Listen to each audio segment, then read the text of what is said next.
Episode 13।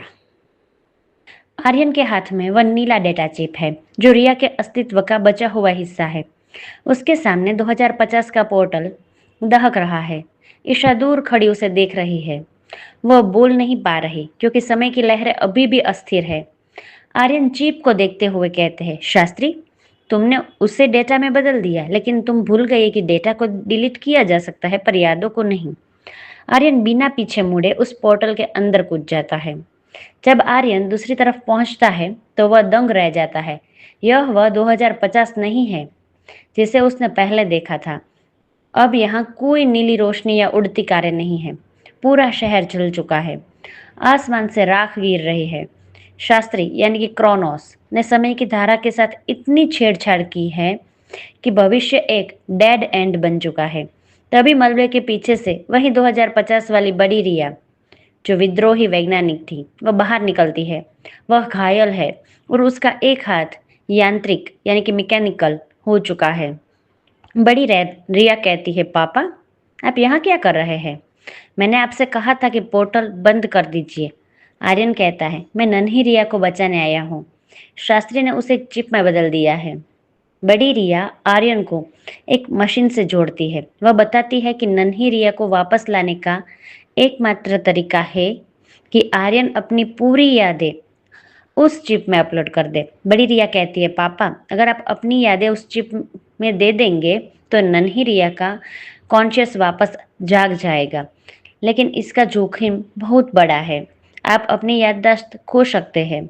Aryan कहता है, अगर मेरी बेटी को याद रहेगा कि मैं उसका पिता हूँ तो मेरा खुद को भूल जाना मायने नहीं रखता। आर्यन मशीन चालू करता है। स्क्रीन पर आर्यन की जिंदगी के फ्लैशबैक चलने लगते हैं। ईशा के साथ पहली मुलाकात, रिया का पहला कदम और वह पुरानी रेडियो मशीन। तभी शास्त्री के सिल्वर कमांडो बंकर का दरवाजा तोड़ देते हैं। ये रोबोट्स नहीं बल्कि ऐसे इंसान हैं जिनके दिमाग को शास्त्री ने कंट्रोल कर रखा है। बड़ी रिया अपनी लेजर गन उठाती है। पापा, आप डाउनलोड पूरा कीजिए, मैं इन्हें रोकती हूँ। एक भीषण गोलीबारी शुरू होती है। बड़ी रिया एक योद्धा की तरह लड़ती है, लेकिन उनकी संख्या बहुत ज्यादा है। आर्यन दर्द से चीख रहा है क्योंकि यादें उसके दिमाग से खींचकर चिप में जा रही है। जैसे ही डाउनलोड 99% पर पहुंचता है, वह नीली चिप तेज रोशनी से चमकने लगती है। अचानक उस रोशनी से नन्ही रिया का एक होलोग्राम बाहर आता है। वह डरी हुई नहीं है। वह आर्यन का हाथ पकड़ती है। नन्ही रिया कहती है, पापा, मुझे सब याद आ गया। अब आपको कुछ होने की जरूरत नहीं है। नन्ही रिया का होलोग्राम अपना हाथ हवा में उठाता है। एक मेमोरी वेव निकलती है जो हमला करने आए सिल्वर कमांडो के दिमाग से शास्त्री का कंट्रोल मिटा देती है। वे सब हथियार गिराकर भ्रमित होकर खड़े हो जाते हैं। आर्यन मशीन से नीचे गिरता है। वह हाँफ रहा है। बड़ी रिया उसके पास दौड़ कर आती है। कहती है, पापा, क्या आप मुझे पहचानते हैं? आर्यन उसे देखता है। उसकी आंखों में कोई पहचान नहीं है। वह बड़ी रिया को और नन्ही रिया के होलोग्राम को अजनबियों की तरह देखता है और धीमी आवाज में कहता है, तुम लोग कौन हो और मैं यहाँ क्या कर रहा हूँ? शास्त्री की आवाज मलबे में गूंजती है। शास्त्री कहता है, खेल खत्म आर्यन, तुमने अपनी यादें खो दी और अब तुम मेरे सबसे बेहतरीन हथियार बनने के लिए तैयार हो।